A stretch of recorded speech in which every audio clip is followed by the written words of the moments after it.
Right, okay, so we've come over to the Nightcast stand, and Tom's going to tell us a little bit about exactly what it is and what it does, and what you can expect. Right, yeah, basically it's a self-contained night vision unit designed by myself. Basically it come about because I was fishing to, sort of 80, 90 yards, snags, and getting the cast back out at 3 in the morning following the fish was hard work, in fact almost impossible. So the idea sort of popped in my head was, well, I need to be able to see. So long story short, this is where we are now. So we've got a unit, self-contained, rechargeable, 8-hour battery life, up to sort of 300 yards visibility, no visible light produced by it, 20 times optical zoom. It opens up a lot of opportunities in the fact of, you're sitting there in the bivvy, hear a fish crash. Normally you're out looking for ripples. Well, I don't bother now. Flick that on and I can see where the fish are. So I can then put a rod on them. Likewise, a lot of my fishing's at night. I don't waste my time. So, if you was on the lake during the day, you'll be watching the water constantly. Well, I do that at night now.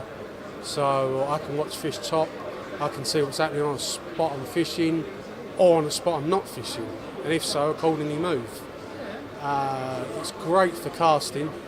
I mean, knowing that you are bang on the spot. Jamie Londo's, Billy Flowers, they've been using it back since August.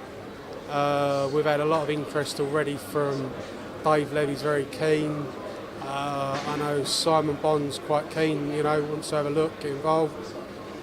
Guys want to use it because it's something you can't do at the moment. Do you know what I mean? It's like opens up a lot of opportunities. We've got some stuff planned for the summer as well, so it's just not long winter nights.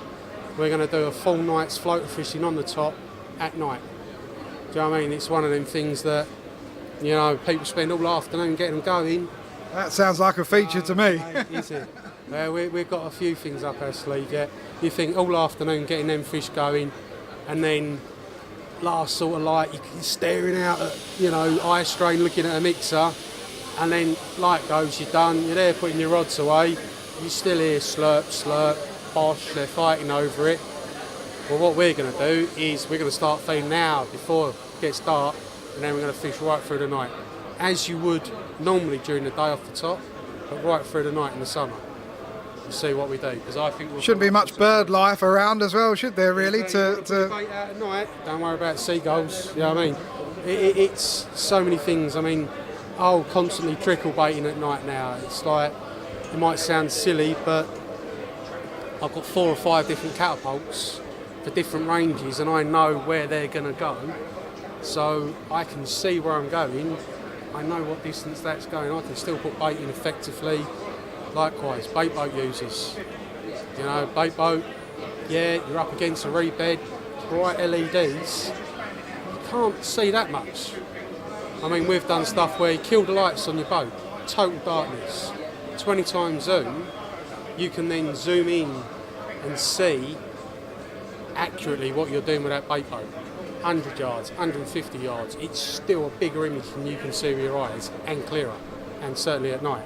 And likewise, I mean, I fish a lot of waters where people don't want you pushing lights across lakes, and do you know what I mean? Right.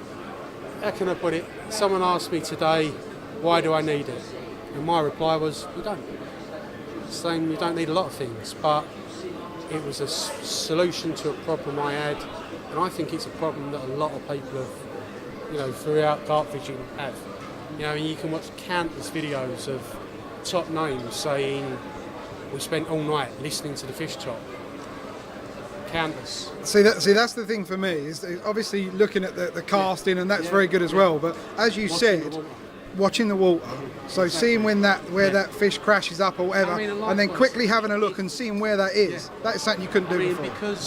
Because say if you hear fish crash, right? So whereas before you're going to be waiting for ripples to get there. So you've seen a fish crash, heard a fish crash. Doesn't matter if you're a bit behind getting there, because you will still see the source of where them ripples started, as opposed to seeing the end of the ripples. So you can still go there. and quickly, you know, pan up. If it's on a tripod, pan up, get an horizon marker. Do you know what I mean? You can go, that tree's there's the top of that little pointed one, look around in the dark, that's it, right. So then you've got a mark. You know, you can start putting the bait on that fish's head. So the old adage of, if you can see them, you can catch them. Well, we're just extending that 24 hours now. That's that, man. Brilliant, fantastic. Sounds really good.